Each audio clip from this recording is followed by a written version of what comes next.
Jingle, jingle, jangle, jangle. Welcome back to High Vibes HQ. Today we're joined by the inspiring Margaret Dennis, Women's Life Empowerment and Holistic Grief Coach, for a conversation about healing and rising through your grief. We explore identity shifts, guilt, daily rituals for healing, and how grief can actually become a catalyst for joy, purpose, and inner strength. If you're evolving into a new version of yourself, this one will land deeply. Hello.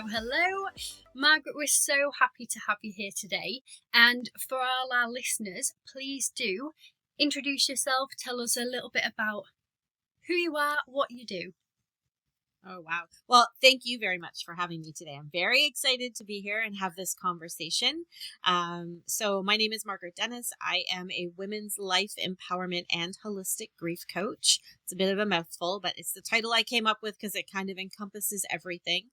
I work with executive women who have been through really deep grief and trauma, with a deep specialization in infertility, miscarriage, and child loss. That's my story. So it's something that I coach around, because grief can impact us really huge and impact how we show up in our working worlds as well as our personal. So I work with women to help them heal. And my philosophy is that learning to rise through your grief is the only way back to wholeness. And I know we're going to get into that a little bit later. But my passion project too, because I just want to put a little plug in for that, is I'm the co-founder of Unshakable Me Inc., which is camps and programs for teenage girls, and where we focus on building up self-esteem, self-worth, and self-confidence. And that, funnily enough, came out of my work with the women working in grief. So that's a little bit about me. Amazing. Thank you very much for that. That's definitely far better than what we could have hit the nail on the head for you there. We've had some questions. We've drawn questions together when we knew that we were going to have your beautiful face here. So you've kind of touched on it already. And for example, we have women in the community who are evolving and outgrowing their old versions of themselves. Mm-hmm. So how would you define grief beyond loss, and how can it show up during personal growth and transformation? That's a really, really good question, because I think people don't realize that grief is part of your personal growth journey. Yeah. I think grief is pretty much everywhere. The more I've done research, the more I work with people, the more it shows up. But when you're trying to better yourself, you're doing the deep inner work, you're up leveling. I like that little, in our industry, they call it up leveling. When you're up leveling who you are and you're really tapping into what really brings me alive, who am I at my core? What am I so passionate about that I want to do?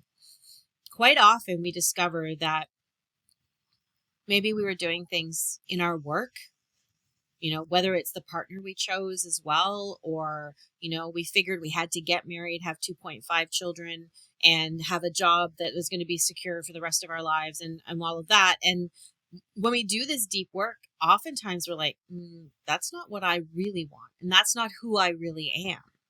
And so when I find that with women, we're often putting everybody else's needs ahead of our own. So until we take the time to look at what's important to us, we just go along and do a lot of the things that are, I don't want to rock the boat. I don't want to disrupt. I don't want to, ask for what I want and need. But when we start stepping into that power and we start saying, no, this is who I am. I want to actually travel. I want to write a book.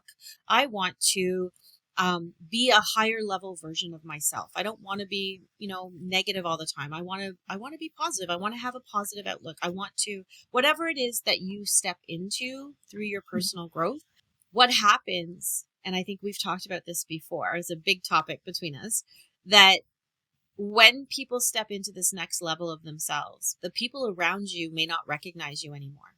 They'll be like, well, you're not the same person. You're not showing up the same way. Your energy is different. You're not laughing at the same jokes. You're not wanting to do the same things.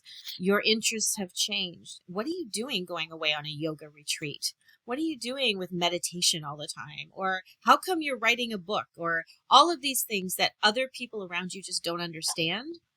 And so in the personal growth journey, we quite often lose some of the people in our circle, either personal friends or people at work, especially at work, if we're up leveling and we're getting promoted and we're really going, sometimes people around you fall away because they're not vibing at the same level you are. And you're done dropping to a level, and it's not that the levels are wrong, they're just different, right? We all vibrate in a certain way and we all have that energetic feel around us, right? But when we go through personal growth and deep personal development, we change. Fundamentally, we change for the better for ourselves, but the people around us still expect us to be the same, and we're not.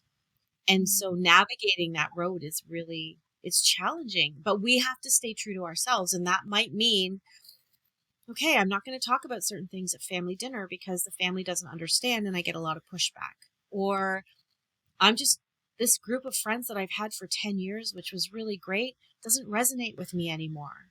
And so maybe I'm going to distance myself a little bit, or maybe they're choosing to distance from you. Mm-hmm. And it's not just in the personal growth field that happens. We find it when people get divorced, right? Or we lose a partner, or something major happens in our life that fundamentally changes us. Our social circles change as well. That was a really long answer for you, but that's no, again, sums it up perfectly, because we've had someone speak about that before, when something happens in their lives and you have an expectation of who's going to be there, and sometimes it's the ones that you expect to be first at the door that never show, and it's because they themselves are processing what's going on in your life, and kind of intertwining it with their own life, because at the end of the day, all we know about people is what they're willing to tell us. Yes, 100%. So true. So true. And when we go through something and we change, people are trying to figure out how they fit back in our world when we've changed. And we're also trying to figure out how they fit in our world now too. And sometimes the pieces just don't fit anymore. And what happens is we feel guilty or bad about it, or we want to make it better. But that's just part of life, is growth and change. And what do you want to do on your deathbed? Do you want to lie there and go, oh man, I really wish I'd done the things I wanted to do, rather than, make sure Becky down the road felt okay because I was changing?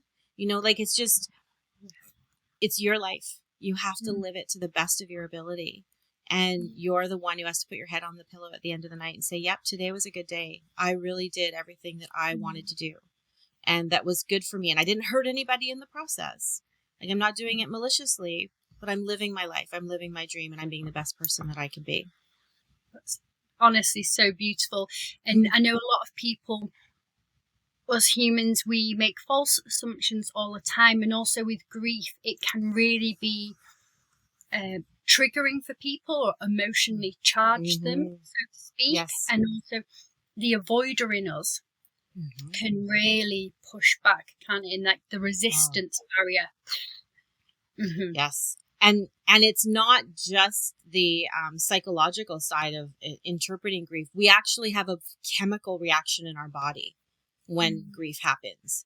So for the person who's grieving, we get this grief brain, like in the initial depth of grief, when it first happens and it's really intense, our brain releases neurochemicals that make it almost like, mommy brain, when you're like foggy head, you can't make decisions, sleep patterns are disrupted, and you can only focus on one thing.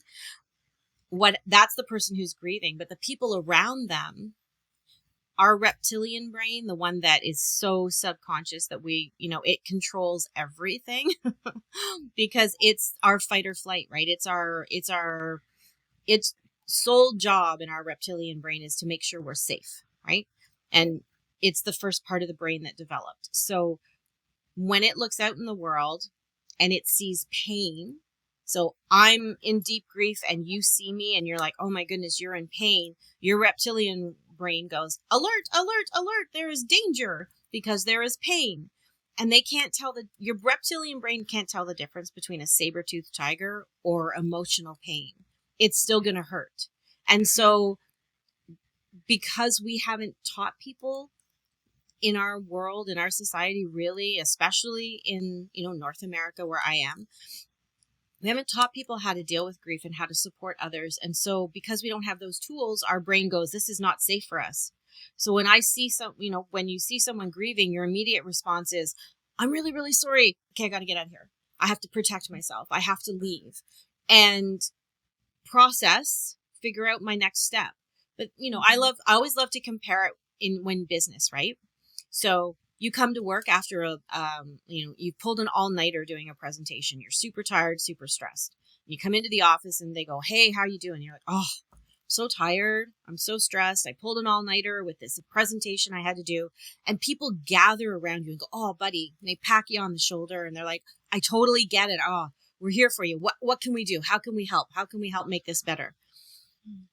Great. Right? Then you come in the office and people say, hey, how you doing? You're like, I'm really struggling right now because I'm really sad that I lost my son and I'm really trying to process the grief.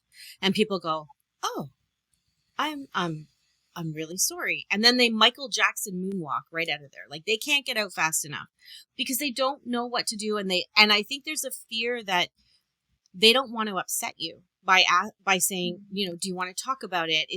And we don't know what to do.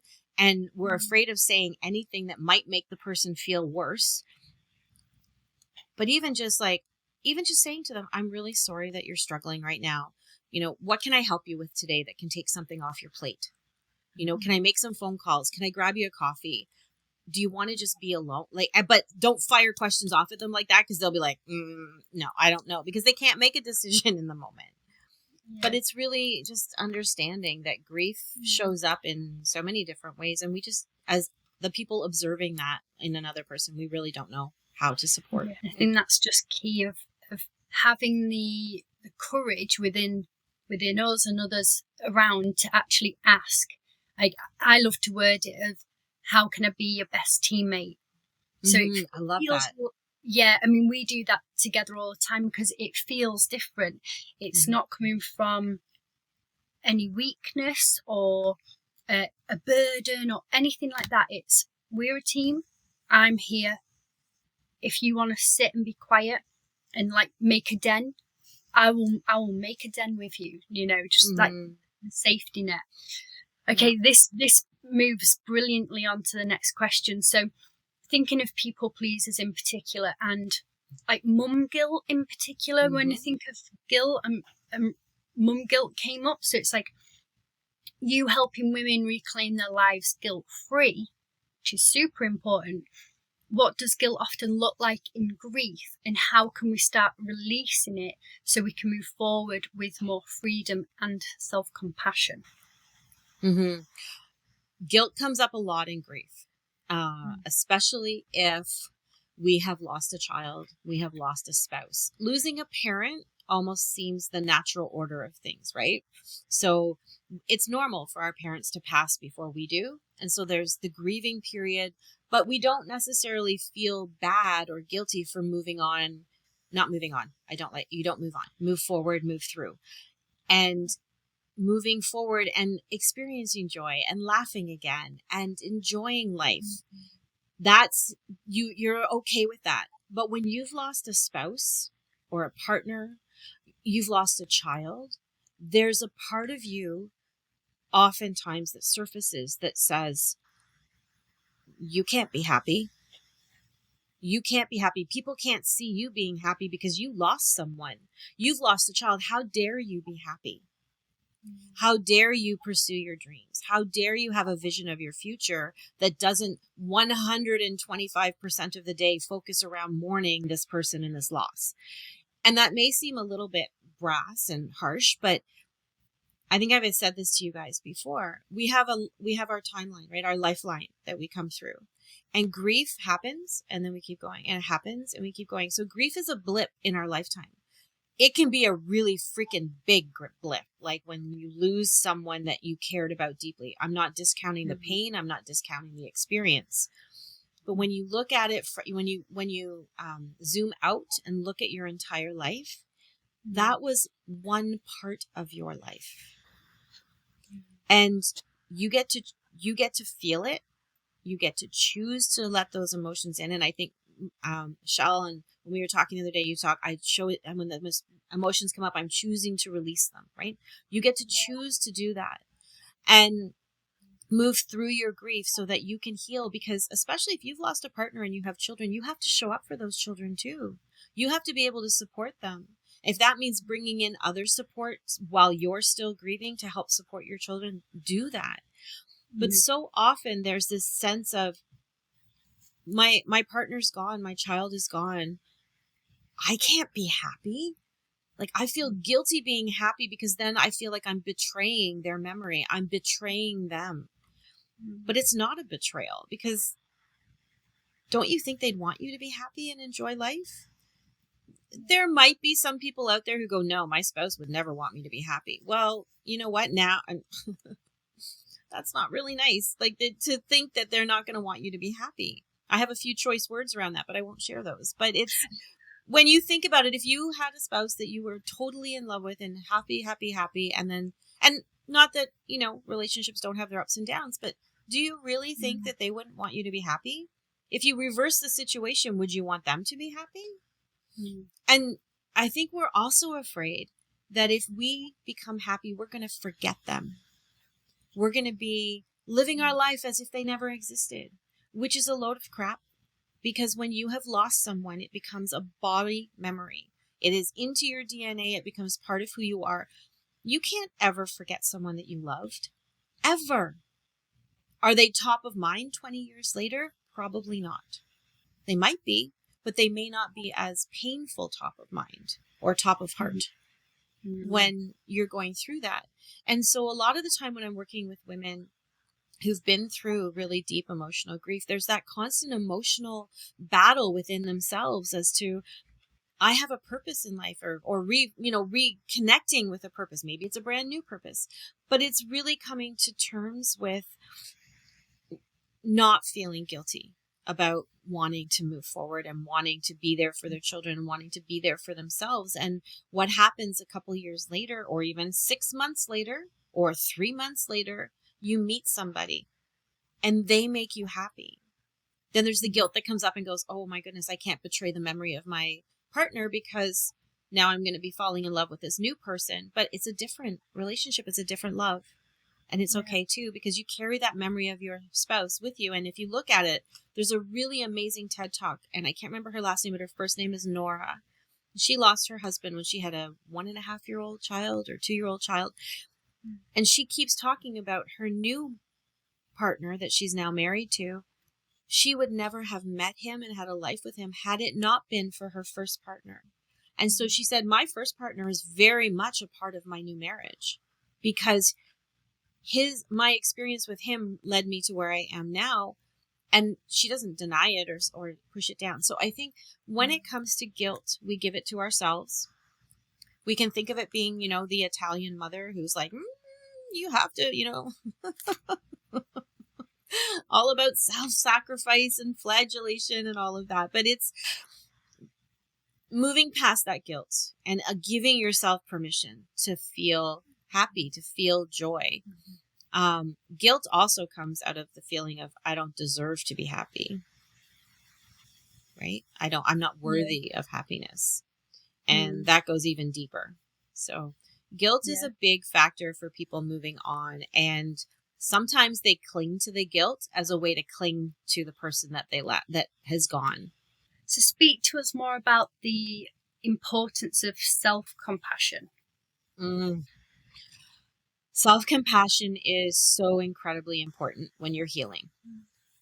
There's so much pressure from the outside, which honestly, through the research, I've been like, where is all this pressure coming from? Right? I think it's subtle hints and behaviors of other people that we bring all these ideas together that, you have to be healed in a certain time. Grief has to show up in a certain way. You have to express it in a certain way. You have to mourn for a certain amount of time. You have to do X, Y, Z in order to honor the person that's passed. And I know we're talking more about death, but there's all kinds of other losses, right, that we can talk about as well. But with self-compassion, self-compassion is really saying, you know what, this is my experience. Nobody else will ever understand 100% what I'm going through, what I'm feeling. I may have a friend who also lost a husband, but our experiences are our own. We can sympathize with each other, but I could never say to them, I know exactly how you feel, because I don't. And so it's really looking within and saying, you know what, this is my experience, my journey, and giving yourself permission to let it be whatever it is. Let the emotions come. Let the timeline be what it is. You know, maybe you're ready to start stepping back out into the world 6 months later, 3 months later, 10 years later. But you have to listen to your heart. And self-compassion is really about taking that pressure off, about grief looking a certain way and living up to other people's standards as to what they think grief is. Because so often I've heard people come up and they'll be like, oh my goodness, I can't believe they're dating already. Well, it's really none of your business. And that's their choice, not yours. And you can put your judgment on it all you want, but it isn't your decision to make. And so for us, when we're showing ourselves self-compassion, it's knowing that those things are around and people are saying these things to us, if they do, and saying, thank you very much for your opinion, but this is mine. This is my journey, my grief. You don't know what it's like for me. And I appreciate your concern, but I'm going to be doing my own journey. And it's owning your own grief, which is really, really hard. It is really hard because grief is hard. But the self-compassion is just take off any expectations or timelines of how grief is supposed to look for you and just allow it to be what it is.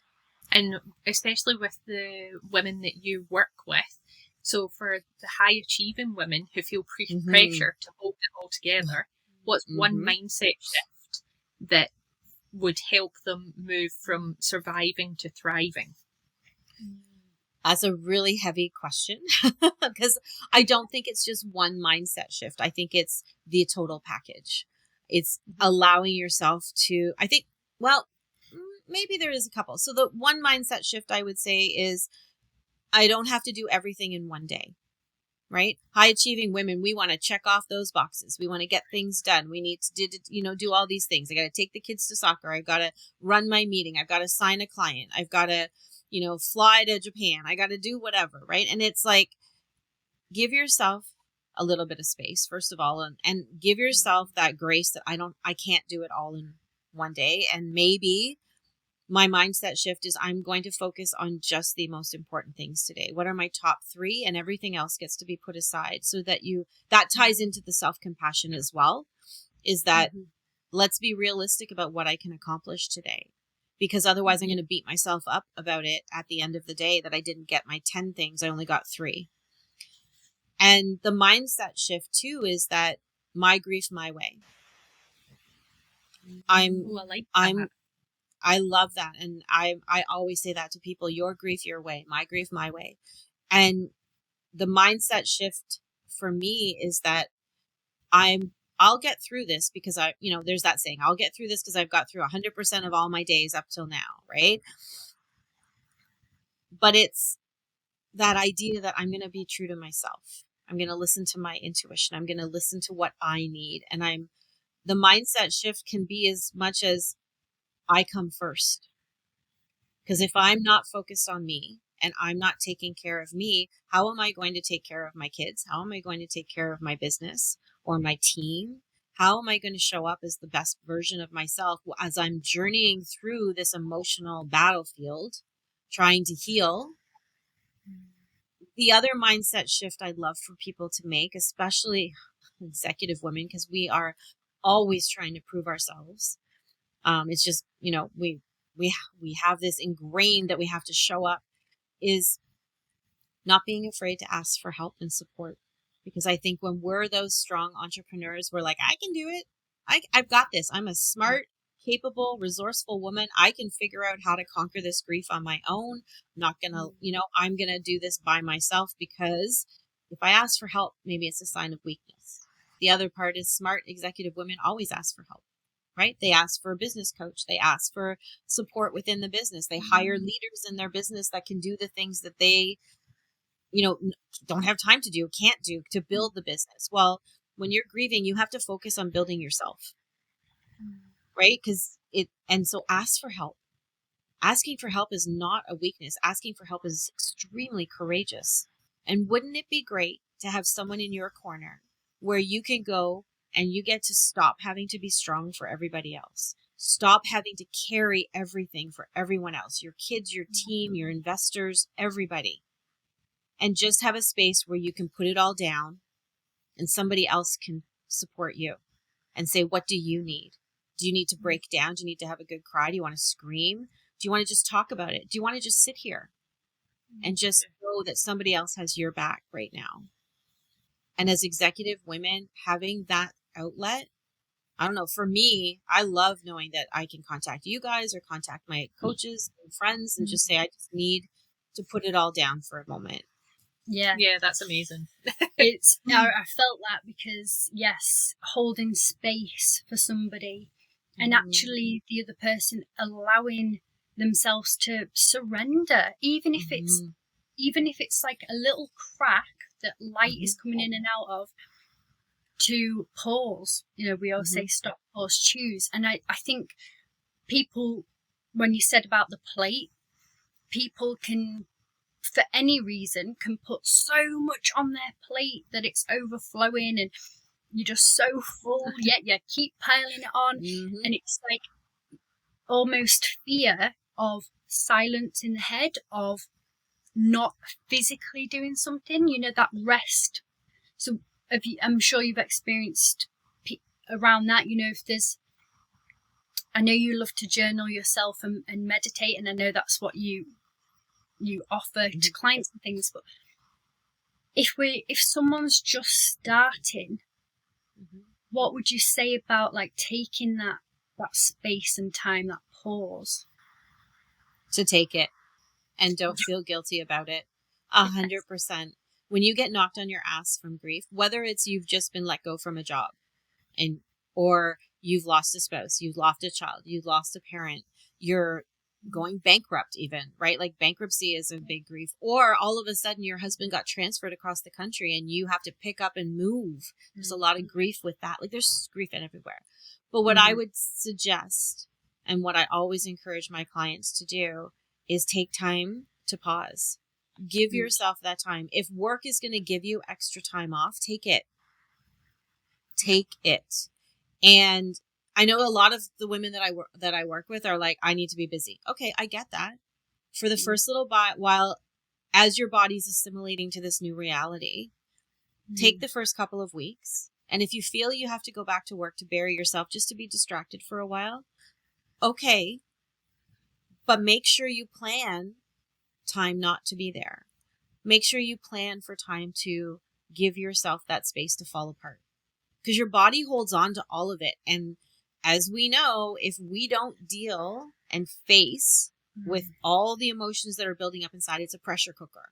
And then all of a sudden we find ourselves migraines, sleeplessness, sleeping too much, skin rashes, bowel issues, anxiety, depression. Like our body basically starts rebelling and saying, hello. Like when you start getting these things, it's like your body's saying, can you pay attention? Can you please wake up and face this? Because otherwise I'm just going to keep making it bigger and bigger and bigger and bigger until you do. And so when you find yourself leading your team and you're not following the conversation, or you're being really snippy or impatient, or you find yourself falling apart in the bathroom and then putting your makeup on and coming back out to do a board meeting. And there's a lot of us who do that because it just becomes so much and so overwhelming. If we do not give ourselves the space and time to heal, and maybe financially, sometimes we can't because we have to have the money coming in, then carve time up in the evenings, carve time out on your weekends and your days off where it's just you giving yourself the opportunity to feel. But I think what happens is because it's so painful, we won't give ourselves that space because we don't want to feel the pain. Right? And that's why I always say, find someone who can sit with you while you go through that. Is it a friend, a therapist, a coach? You know, we do that. I do that. Find someone that you feel safe with, that you can just go through it and you know that they're going to pull you back if you go too far. Right? I've had so many people say to me, Margaret, I'm going to start crying. I'm never going to stop. Well, you will. It may be an hour later, but you will. And I like to compare it to a toddler. You know, when toddlers have a big freak out and they're crying and they're having a temper tantrum on the floor and they just let it all out. Like How amazing is that they're releasing that?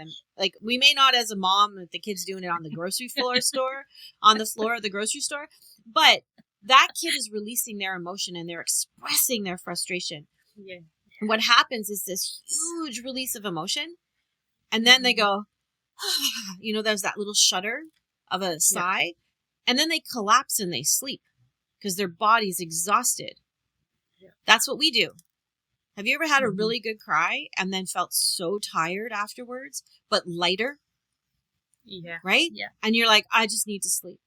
It's your body's way of healing. And having someone there who can say, you know what, I'm going to sit with you and you can cry for as long as you want, but know that you're not alone. Know that I'm not going to let you go all the way down there by yourself. Same thing with anger and frustration. When people are really angry over someone passing or something happening, losing their job, anger is normal. Let me just be very clear. Any emotion you feel through grief, anger, resentment, relief, joy, sadness, all valid. So don't judge yourself.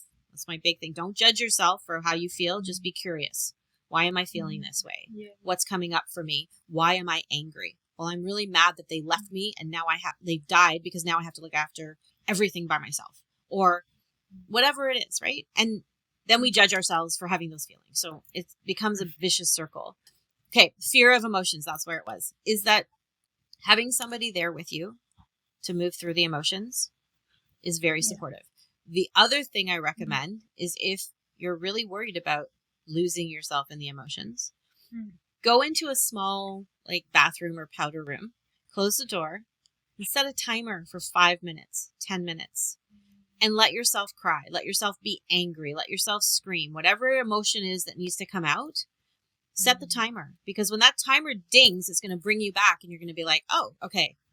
Do I need to do another 10 minutes or 5 minutes, or am I okay? And if I'm okay, great. Open the window, open the door. The emotion energy goes out and you go on with your day. So if you don't have someone to hold on to you physically, use a clock like a timer. Yeah. I love that because, like you say, I mean, you've opened my eyes fully to grief in every way because, there is that stereotype where you just go, grief is death and that's it. Whereas, losing a job or leaving a job, even leaving a house, moving on, selling a car, moving towns, it's just been eye-opening for me. And I love that because a lot of the time there's, I guess, that fear of allowing yourself to let the emotions in. So I love the thought of, I am giving myself 3 minutes on a timer and this is the time I'm allowing myself to feel. That's that's my favourite thing. Light bulb moment. Yeah, it's so simple and it's so intentional. I think that's the thing. Yes. You're intentionally setting aside the time because we've spoken of, people keep busy and they get deeper and deeper into the water and then realise they're starting to run out of breath and by the time they hit the surface, it's just too much, or it can be too much. Amazing. All those feelings, it's like a big outbreak, a panic more than anything, rather than giving yourself what you need in small doses, even just 3 minutes once a week. And I love that. That's amazing advice, definitely. Same, thank you. What I really take from that as well is thinking of your message with joy, bringing joy back into life, and going back to the self-compassion. We also get to schedule in the self-care, the screaming, the whatever it is, and I'm going to put it in my diary. I'm actually going to physically put it in my diary, because for me, speaking from my experience, I can lift that rug and shove a load of avoidance. And then I trip over the rug. And I wonder and I just think as well, in today's society where it's really busy, and I do feel that couples in particular, or business partners, whoever you've got closest to you, how do you feel people are communicating of loss or moving forward? Okay. So communicating about loss is a hard topic. Not very many people really talk about it because it is uncomfortable.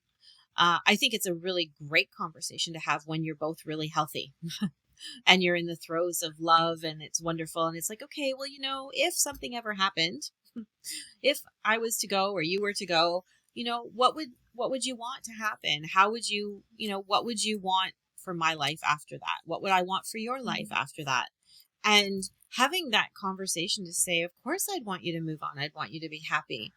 It's giving you permission in that moment. It doesn't mean that when things happen, you're not still going to be questioning and feeling a little guilty, but you also will go, you know what? We did have that conversation a long time ago and they wanted me to be happy and I want to be happy and I would want them to be happy.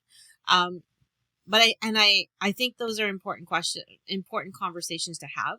Oftentimes you find those conversations are happening on the deathbed, right? Where if you have time, because sometimes when people pass suddenly, you don't have that time to talk to them and say goodbye. But if you have someone who's going through a terminal illness and you can spend time talking, that is definitely something to talk about. And quite often when people are going through a terminal illness themselves and they know their end is coming, there's almost this calm that comes over them and there's a lot of wisdom that comes out. And they talk to the people in their lives and they're like, I want you to be happy. I want you to keep living. I want you to, you know, I don't want you to stop living because I'm not here. Just remember me, but don't stop living. Right. And I find that a lot that's the message people are being given. But it's hard for us to take that to heart and say, oh, they really wanted me to have, you know, to enjoy life and have, and go out and do those things that I love to do. It's still going to take you a little bit of time to get to that point. But having had that conversation is really, really helpful in moving through the guilt and moving through forward. And some people just may not have any guilt at all because they've had the conversation. Others may still feel like, maybe they didn't really mean it, or maybe, you know, and then that becomes a self thing, not a person who's left thing. But I think talking about grief overall is so important and making it a normal piece of the conversation. We talk about stress and burnout, but we don't talk about grief so much. Now, being in the grief space, I hear grief talked about all the time. And then I forget when I'm talking to people who are not in the grief space, how much people don't know. And that always brings me back. I'm like, oh my goodness. Like somebody said something to me the other day, and to me, it's just so normal and natural. And they were like, wow, I didn't know that. And part of me was like, how do you not know that? And then I'm like, oh, wait a second. I've been in this space for 3.5 years now. So yes, I'm very, you know, we're saturated. Is it easy for me to talk about grief with my family? Probably a little easier. Having been through my own stuff, I've talked about it quite openly with my daughter because she was impacted and affected as well. And honestly, her recovery from I lost my son when he was 3 days old. And he was her twin. And she just had her 17th birthday last week. So he just had his 17th death anniversary 2 days ago. And so for us, heavy grief was always at the beginning with our relationship, right from day one. And I never hid it from her. I never tried to smooth it over. I never lied to her and said she didn't have a brother. In fact, I was talking to her about her brother before I even brought her home from the hospital. And so she grew up knowing that she had a brother, but didn't really internalize it till she was about 3.5 or 4, when she could get the concept of death and people not being there. And then it was just supporting her through grief.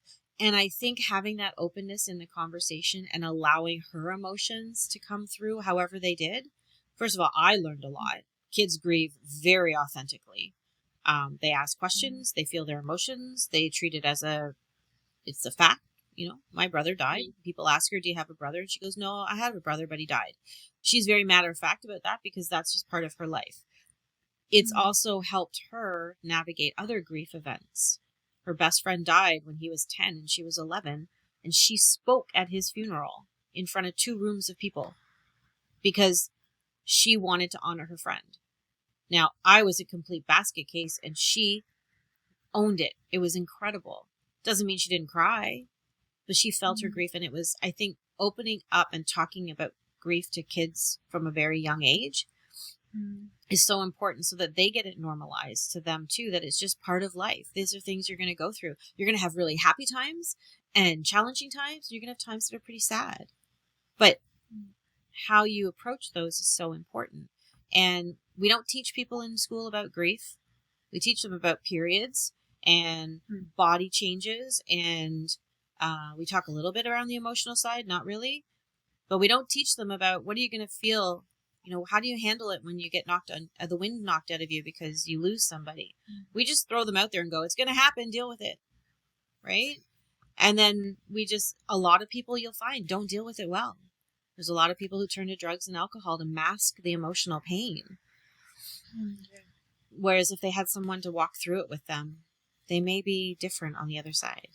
That's why it's so amazing and beautiful to have the likes of you, because you're a coach, you're an educator, you're a mother, like you circle round on everything, and you're able to bring that kind of full emotional well-being to everyone that you speak to. Like you say, that it might not be normal conversation and everyday chat to someone else, and you tend to find that it's that generational kind of resilience that comes through, and you learn from what others around you do. So it's amazing someone like you there that gets to break up all of that and just bring that awareness that every emotion, like you said, is allowed. One day you're going to be happy as Larry, whoever Larry is, bouncing about the and being super happy, reminiscing about, like we say, walking past your old place of work, going, I used to love it there. And the next day you might walk by and go, I'm not walking down this street. And you're there to support with all those emotions. So it's amazing. Yeah. Brilliant. All right. Well, last question. Thinking of everything that you do and really the message of joy. You bring so much joy, empowering women. It's just wonderful. What would you advise to your 16-year-old self? I would say to her, as far as like going through grief, that particular advice, or just in general? Life in general. Life in general is, I would probably say to her, life is going to challenge you, but you've got this. And you get to choose how you respond to what happens in your life. So choose wisely and listen to your heart and soul and do what's best for you. I think that would be the advice that I would give to her. Wow. Margaret, you are incredible. Thank you so much. Thank you so much for having me. This has been wonderful. What a powerful conversation. Margaret reminds us that grief isn't just about loss, it's also part of transformation, and when we honour it, we can heal and make space for clarity, joy and self-compassion. If this episode supported you, share it with someone who might need the same breath of relief, and follow High Vibes HQ for more grounded, soulful chats each week. Stay grounded, stay open and keep choosing yourself.